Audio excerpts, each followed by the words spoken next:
সামনে ইফতারি, বসে থাকি আমরা তৃষ্ণায় সারাটা দিন, ছাতি ফেটে যায়। আল্লাহ দেখে, দেখতে দেখতে আল্লাহর একটা সফট কর্নার তৈরি হয়। এটাই শুধু কাজে লাগানো, ঠিক কিনা? মুমিন ঝোপ যে কোপ মারে, সময় মতো কাজ করে, ঠিক কিনা?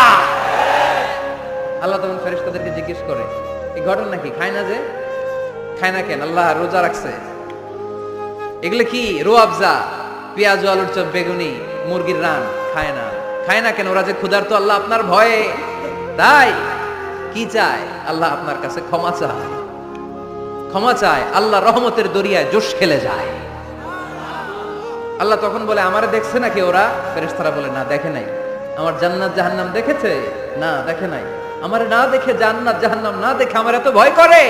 যাও, আজকের এই রোজার বিনিময়ে এখন বান্দা যা চাইবে সব কবুল করে নেব।